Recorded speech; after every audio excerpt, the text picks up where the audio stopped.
Hello friends, welcome to Pragyan IAS. और आज हम मॉडर्न हिस्ट्री को कंटिन्यू करेंगे।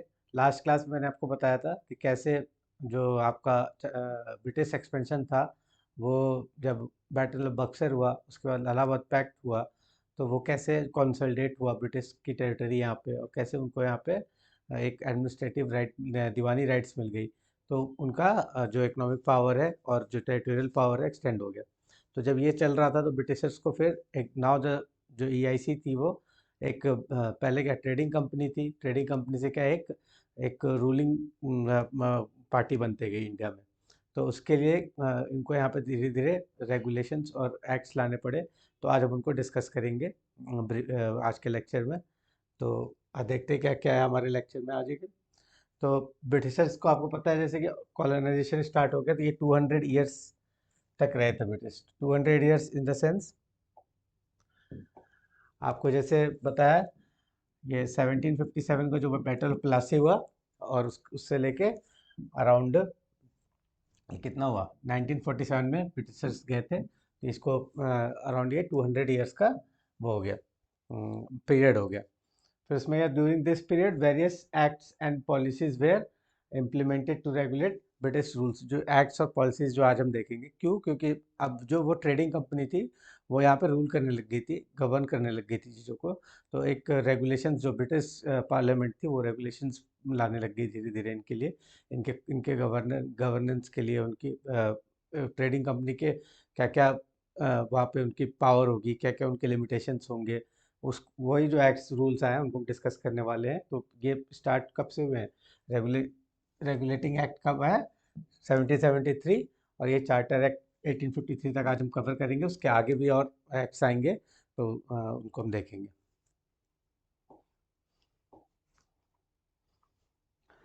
तो रेगुलेटिंग एक्ट 1773 का बैकग्राउंड देख लेते हैं। पहले क्या था?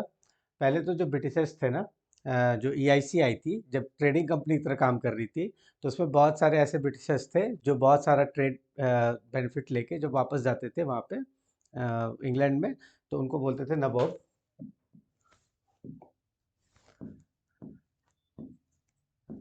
नवाब बोलते थे क्योंकि और ये लोग क्या किए जाते थे? They were look down upon by the British MPs. जो ब्रिटिश एमपीज दो ईआईसी में इन्वेस्ट करते थे, लेकिन ये लोग जो जाते थे ना, उनको बोलते थे करप्ट प्रैक्टिसेस कर रहे हैं। और ये जो ब्रिटिश की जो इंग्लिश मोरालिटी है उसको इम्पैक्ट कर रहे हैं।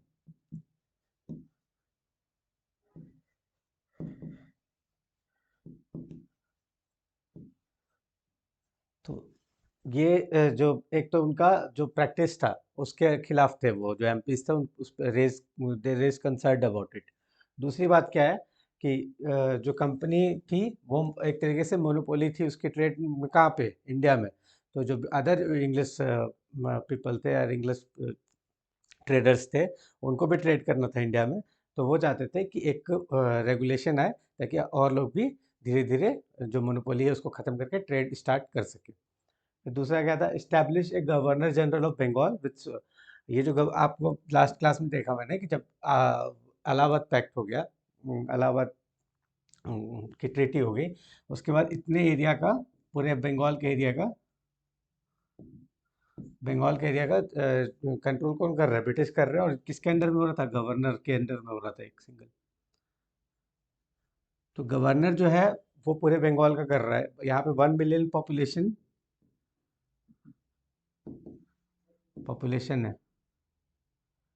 तो उसको उनके लिए रेगुलेशंस करने के लिए यहाँ पे गवर्नर को गवर्नर जनरल ऑफ बंगाल यहाँ पे बनाएगा। कौन सा? 1773 एक्ट। फिर क्या? Create a supreme court in Calcutta to administer justice. तो मतलब पहले कोई भी यहाँ पे, जब यहाँ पे आप रूल करने लगे, गवर्न करने लगे, तो जुडिशरी इस्टेब्लिशमेंट की ज़रूरत है। तो इसलिए वो भी इसका एक एम था। तो ये क्या हुआ यहाँ पे 1774 में फर्स्ट सुप्रीम कोर्ट बना। कहाँ का? कलकत्ता का।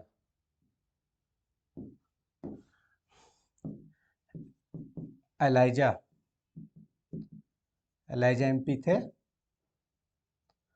फर्स्ट यहाँ के जज। इनके अंडर में ये क्या बना था? सुप्रीम कोर्ट का फर्स्ट आपका कलकत्ता में इस्टेब्लिश किया गया। फिर aim to address the issue of corruption. Corruption management के जैसे मैंने बताया कि ये जो अपने पर्सनल लेवल पे ट्रेड करते थे उसमें उन पे करप्शन के चार्जेस थे, तो उनको भी ये मैनेज कर तो रेगुलेशंस लाने के लिए किया गया। तो कंपोनेंट्स देख लेते हैं एक बार कि और क्या क्या इसमें कंपोनेंट थे। मैं आपको पता चल गया कि बैकग्राउंड क्या था। 1773 का जो एक्ट रेगुलेशन आया था क्यों लाया गया वो पता चल गया। तो जो रेगुलेटिंग एक्ट आया था 1773 का, उसमें कुछ क्या थे, डिफेक्ट्स थे। उन डिफेक्ट्स को दूर करने के लिए क्या लाए थे, ये जो प्राइम मिनिस्टर थे, प्राइम मिनिस्टर विलियम पिट ने इंट्रोड्यूस किया था क्या, ये पिट्स इंडिया एक्ट का 1784 ये पास हुआ था वहाँ से पार्लियामेंट से। तो इसमें जो चेंजेस किए गए थे उनको हम देखेंगे क्या था। तो आप जो पहले एग्जीक्यूटिव काउंसिल थी, गवर्नर जनरल एग्जीक्यूटिव काउंसिल, तो उसके जो वो रिपोर्ट करती थी किसको, कोर्ट ऑफ डायरेक्टर्स को। तो इट्स एक्ट ने क्या एक चेंज किया था कि बोर्ड ऑफ कंट्रोल बनाया एक।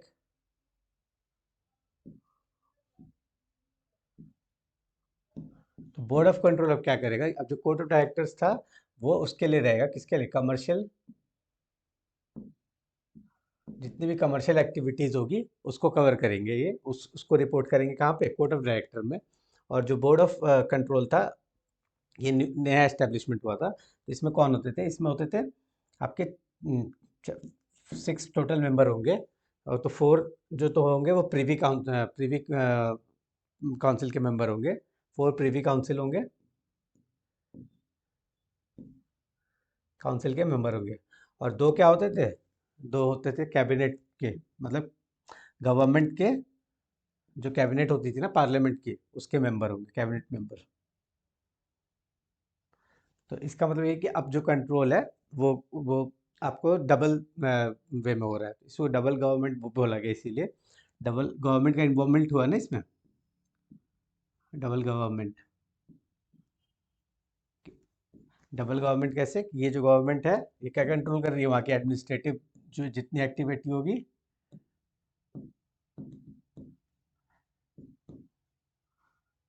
और ये जो आपका कोर्ट ऑफ डायरेक्टर है वो क्या करेगा, कमर्शियल एक्टिविटीज़ को।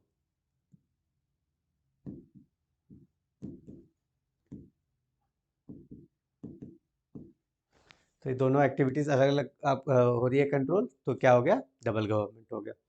तो इसके बाद क्या हुआ था, the court of directors in India manage, ये तो कमर्शियल अफेयर्स समझ गया। Aim to improve governance and oversight of British active, जो ईआईसी थे ना, ईआईसी जो थी, गवर्नर जनरल जो है बंगाल का, ही वॉज कंट्रोल, पहले आप देखे थे उसमें जो रेगुलेटिंग एक्ट में, कि जो भी उसका डिसीजन होगा किसका, एग्जीक्यूटिव काउंसिल का, वो फॉलो करेगा दोनों, Bengal, Bombay and Madras, both they will have to follow the governor general of Bengal, क्योंकि मतलब उसका उसमें वीटो पावर आ गया था, तो उसको अपोज किया उन्होंने। तो गवर्नर जनरल जो था, अब +3 हो गया मेंबर, तो 1+3 कर दिया, वो 1+4 था ना पहले, तो एक तो ये कर दिया 1+3। और जो इसमें भी जो भी डिसीजन आएगी इन केस किस में बस एप्लीकेबल होगा, मतलब मैंडेटरी किस में होगा फॉलो करने के लिए, उसके लिए बॉम्बे के लिए और मद्रास के लिए सिर्फ वॉर होगी अगर, in case of war, diplomacy और रेवेन्यू का मैटर होगा तो इन तीनों मैटर को छोड़ के बाकी जो और मैटर होंगे उसमें जो वहाँ के लोकल गवर्नर होंगे बॉम्बे के और मद्रास के, वो इंडिपेंडेंटली डिसीजन ले पाएंगे। बट इन तीनों मैटर जो सेंसिटिव मैटर है उनके लिए, ईआईसी के लिए, तो उसको ये कंट्रोल में अभी भी रखेंगे, किसके अंदर, गवर्नर जनरल ऑफ बंगाल के अंदर। तो ये जो है कुछ चेंजेस किए गए to remove the defect of regulating act. आगे देखते हैं फिर क्या आया था, चार्टर एक्ट ऑफ 1793। तो ये पहला चार्टर एक्ट है। इनको चार्टर एक्ट जो है, इसमें क्या हुआ था, ये रेगुलेटिंग एक्ट जो भी था 1773 का, उसमें जो भी चेंजेस हुए थे पिट्स इंडिया के बाद, वो कंटिन्यू था कब तक, चार्टर एक्ट तक, चार्टर एक्ट तक वो कंटिन्यू रहा। और अ, इसमें फिर जो कंपनी का जो राइट्स था टू ट्रेड, जो चार्टर मिला था इनको, वो 20 ईयर्स तक इन्होंने एक्सटेंड कर दी इससे, और एक्सटेंड हो गया 20 साल। फिर कंपनी को और क्या करनी थी, पहले जो ये board of control, board of control और कोर्ट ऑफ डायरेक्टर्स को देते थे रिपोर्ट। अब ये ब्रिटिश पार्लियामेंट में रिपोर्ट करेंगे, कौन? ईआईसी। और इनका जो और क्या चेंज किया था, एक जो एग्जीक्यूटिव काउंसिल थी, तो इनका governor general plus 3 council member होते थे। तो ये चेंज कब हुआ था? ये पिट्स इंडिया एक्ट में चेंज हो गया था। पिट्स इंडिया एक्ट में चेंज हुआ था। तो इसमें जब चेंज हुआ तो ये इसका जो राइट था ना, इसको वीटो पावर मिला था इसमें। वीटो पावर दे दिया। वीटो पावर क्यों दिया? क्योंकि ये 4 मेंबर है, इवन है। तो इन केस ऑफ 2 और 2 हो गया तो वो पास नहीं होगा, तो इसको हटाने के लिए हडल को इसको वीटो पावर दे दिया कि इसको गवर्नर जनरल को, इन दिस केस। तो और इसमें क्या हो गया, जो कंपनी का अफेयर्स था ब्रिटिश पार्लियामेंट में, उसका ज़्यादा इन्वॉल्व, ब्रिटिश पार्लियामेंट में ज़्यादा रिपोर्ट जा रही, डिस्कस हो रही है अब। तो पहले तो क्या और एक और चेंज किया था क्या, कि बोर्ड ऑफ कंट्रोल जो थे ना, जो मैंने आपको बताया था, इसमें कौन होते थे? इसमें होते थे 4 तो प्रीवी मेंबर होते थे, प्रीवी मेंबर्स। और क्या होते थे? 2 कैबिनेट मेंबर्स होते थे। तो इनकी इनकी जो सैलरी होती थी पहले क्या होती थी, वो ब्रिटिश के उससे जाती थी, ट्रेजरी से जाती थी। तो अब इसको क्या करना है, ईआईसी को इनका एक्सपेंडिचर पे रखना था। तो ये एक मेजर चेंज हुआ था किसमें, मतलब उनकी सैलरी का जो एक्सपेंडिचर होगा वो क्या होगा, ईआईसी उसको वो करेगा, उठाएगा हाथ से। तो ये हो गया चार्टर एक्ट किसका, 1793। तो आप एग्जाम में चार्टर एक्ट के छोटे प्रोविजंस पूछे जा रहे हैं कि कोई एक चेंज हुआ है जो उस चार्टर से, उसको वो पूछ ले रहे हैं डायरेक्टली। लास्ट 2023 में भी पूछ लिया है। तो आगे ये मतलब एक इम्पॉर्टेंट पार्ट बनता है क्या, यूपीएससी में जो मॉडर्न हिस्ट्री होती है ना, तो कुछ क्वेश्चंस ऐसे होंगे जो इजी आएंगे आपको, इजीली आप अटेम्प्ट कर सकते हो, आपने पढ़ा है तो अगर आप ये सब ध्यान रखोगे, छोटे मोटे जो चेंजेस हो रहे हैं हर चार्टर में, तो आपको बहुत हेल्प करेंगे ऐसे क्वेश्चंस को इजीली आप अटेम्प्ट कर पाओ।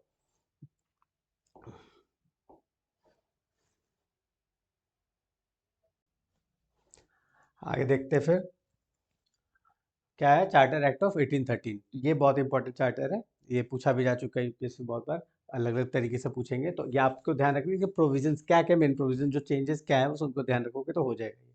तो ये सिंपल क्या है इसमें, कि एक तो आपकी जो चार्टर थी किसके, ईआईसी की, उसको एक्सटेंड करें 20 ईयर्स से। 20 ईयर्स से एक्सटेंड हो गया वो, तो मतलब ट्रेड के लिए आगे। फिर दूसरा क्या था, ends company's trade monopoly. Company's trade monopoly, EIC की जो मोनोपोली थी ना कि इंडिया में ट्रेड की, उसको एंड किया। तो बाकी भी जो और ट्रेडर्स थे इंग्लैंड के, बाकी और जो ट्रेडिंग कंपनी थी इंग्लैंड की, वो भी इंडिया में आके अब ट्रेड कर सकती थी। ये एंड किया, लेकिन ईआईसी का एक्सेप्शन कहाँ पे रखा था, trade in tea and opium. Tea and opium एक तो ये था, और ट्रेड इन चाइना, एक ये भी आपको ऐड करना होगा इसमें, ट्रेड इन चाइना। तो ये जो मोनोपोली थी वो मेंटेन थी और ईआईसी के लिए। बाकी जो और जो ट्रेड थे वो ओपन हो गए थे किसके लिए, अदर ट्रेडर्स इन इंग्लैंड, वो भी आ सकते थे और ट्रेड करते थे। अलाउड, फर्स्ट टाइम क्या किया है इन्होंने, ऑफिशियली अलाउ किया क्रिश्चियन मिशनरी को टू एंटर इंडिया और promote education and social reforms. तो ये जो चार्टर है कब आया, 1813 में आया। तो आप इस समय देख सकते हो कि सोशल रिफॉर्म्स की बात होने लग जाएगी आगे जाके। फिर 1828 में आपको पता है कि 29 में सती एबॉलिशन, फिर ऐसे ऐसे धीरे धीरे रिफॉर्म्स भी आने लगेंगे। तो सोशल रिफॉर्म्स किसके थ्रू, क्रिश्चियन मिशनरीज के थ्रू। तो इसके पहले आपको बताया था जो पोर्तुगीज थे या फिर जो डच थे या डेन्स थे, तो उनके जो आते थे ट्रेडर्स, तो साथ में मिशनरीज भी आती थी। बल्कि इनफैक्ट जो डेन्स थे उनको तो बताया था, आपको कन्वर्जन पे और स्प्रेड पे क्रिश्चियनिटी के ज़्यादा रोल होता था उसमें। तो ये पहली बार ऐसा हो रहा है कि ब्रिटिश जो है इनको अलाउ कर रहे हैं ऑफिशियली। फिर उसके बाद क्या, increase British governments control over the companies affair. जो पार्लियामेंट जो है वो देख रही है कि अब इंडिया का जो पावर है, मतलब कॉलोनी एक इस्टेब्लिश हो चुकी है और जो पावर है बहुत ज़्यादा है यहाँ पे। तो ब्रिटिश जो आपकी पार्लियामेंट है कंट्रोल करना चाहती है इसकी एक्टिविटीज़ को, ईआईसी को, इंडिया में। तो ये एक तो ये हो गया। और तीसरा आप जो एक चेंज आपको इम्पोर्टेंट है, कि पहली बार आपको जो ध्यान रखना होगा कि फर्स्ट टाइम एजुकेशन के लिए 1 lakh per annum, 1 lakh per annum expenditure की बात हुई थी कब, एजुकेशन के लिए खाली बात हुई थी, अभी स्टार्ट नहीं हुआ था। तो ये हो गए important points related to the charter of 1813। फिर आता है चार्टर ऑफ 1833।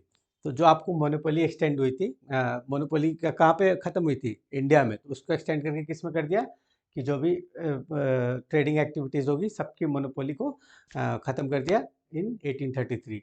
और transfer the company's political administrative power to the British crown. British crown को ट्रांसफ़र किया कब, 1833 में। और establish centralised administrative structure in India और with the governor general as the head. अब ये जो सेंट्रलाइज्ड एडमिनिस्ट्रेटिव स्ट्रक्चर देख रहे हो ना, तो अभी जब बात हम कर रहे थे तो पहली बार क्या होगा, जो गवर्नर जनरल ऑफ बंगाल बोल रहे थे ना, उसको एड्रेस कैसे करेंगे, गवर्नर जनरल ऑफ इंडिया। तो जो लॉ मेकिंग एबिलिटी थी किनकी, गवर्नर ऑफ मद्रास और बॉम्बे, वो ख़त्म होगी इसके बाद से। तो ये जो भी लॉ मेक बनेगा किसके थ्रू बनेगा, जो एग्जीक्यूटिव काउंसिल है उसके थ्रू बनेगा। और उसमें कौन होगा, गवर्नर जनरल ऑफ इंडिया। ये जैसे विलियम बेंटिक थे उस समय।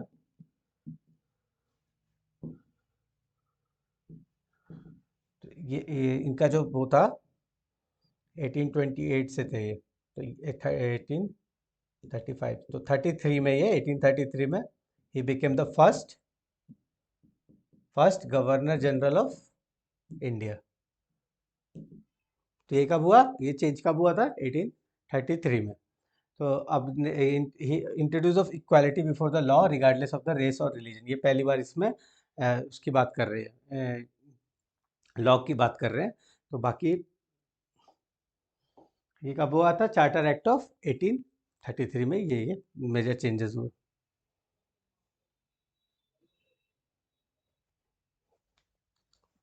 तो ये जो लॉ की बात कर रहे थे 1833 में, लॉ इसके लिए क्या किया इन्होंने, लॉ मेंबर बनाया executive, governor general executive council जो थी ना,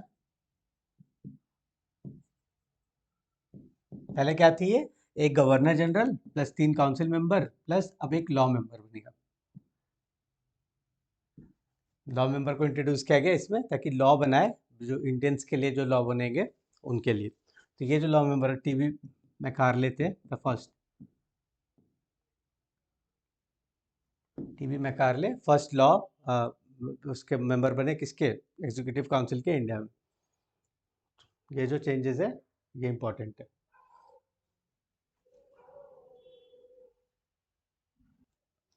फिर देखते हैं चार्टर एक्ट ऑफ 1853। तो इसमें क्या हुआ था कि जो इंडियन पावर थी अब वो एक्सपेंड तो हो ही चुकी थी, मद्रास और बंगाल और बॉम्बे, ये तीनों कहाँ से कंट्रोल रहे थे, कलकत्ता से कंट्रोल, मतलब सेंट्रलाइजेशन हो रहा था। तो सेंट्रलाइजेशन को फर्दर क्या कंसोलिडेट किया गया थ्रू 1853।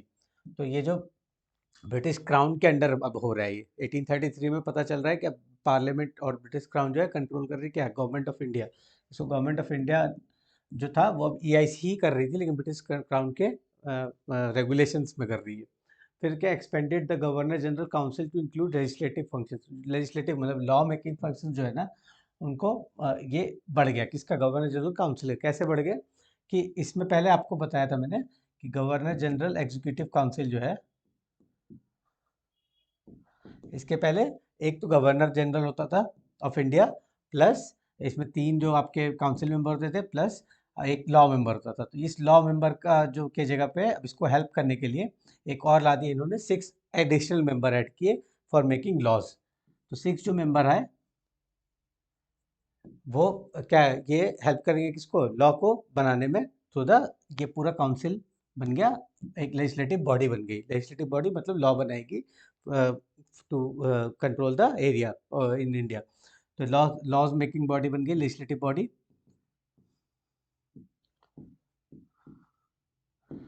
6 मेंबर में कौन कौन होते थे, 2 तो जज होते थे इसमें, 2 जज होंगे कहाँ के, जो कोर्ट बने हुए थे आपके सुप्रीम कोर्ट्स, उनके जज हो सकते थे। और 4 मेंबर होते थे आईसीएस। आईसीएस जो एक्सपीरियंस्ड आईसीएस होते थे, सर्विसेज में जो होते रहते थे यहाँ पे इंडिया में, उनको इंडियन सिविल सर्विसेज के जो एक्सपीरियंस मेंबर होते थे उनको बनाते थे टू मेक द लॉ। तो ये डिफरेंट एरियाज से लिए जाते थे, मतलब अब जैसे बंगाल, मद्रास और क्या है, बॉम्बे है, तो इन अलग अलग एरिया से इनको अपॉइंट किया जाता था ताकि जो लॉ बने वो इंक्लूसिव हो। फिर इसमें क्या किया था, इस्टेब्लिश ये एग्जीक्यूटिव काउंसिल्स कहाँ पे बनाई अलग से, बॉम्बे और मद्रास में भी इस्टेब्लिश करी थी। तो ये जो है जो लोकल एरिया के जो वो होंगे ना रूल्स होंगे, आपको पता है कि जब ये जितनी भी इनकी वो राइट्स थी, लेजिस्लेटिव राइट, वो ले ली गई थी पहले, तो इनको प्रोवाइड किया लोकल के लिए बॉम्बे को और मद्रास को, किसमें 1853 में। तो इसको ध्यान रखना होगा आपको। और इसमें एक मेन और चेंज हुआ था कि इंडियंस की एंट्री, जो इंडियंस थे ना, Indians were not earlier allowed.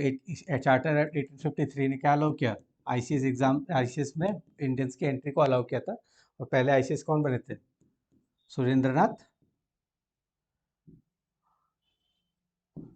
इसी के बाद बने सुरेंद्रनाथ टैगोर। तो ये इंडियंस के एंट्री में अलाउ कर रहा है किसमें, आईसीएस में, चार्टर ऑफ 1853। ये जो चार्टर है, इंपॉर्टेंट जो चेंजेस थे हमने देखे इसमें अभी तक, इनको कंटिन्यू करेंगे नेक्स्ट लेक्चर में आगे। आज के लिए थैंक यू। तो जो चार्टर एक्ट्स हैं उनके क्वेश्चंस को आप क्या क्या करना है, ऐसे देखना है कि क्या चेंजेस हुए उस चार्टर से, जो मेन जो चेंजेस है आप उसको ध्यान रखोगे, और तो ब्रॉडली आपका ये सिंपल बन जाता है टॉपिक, फिर एक इजी क्वेश्चन होगा, आप अटेम्प्ट कर पाओगे। तो फिर आगे नेक्स्ट कंटिन्यू करेंगे। आज के लिए थैंक यू।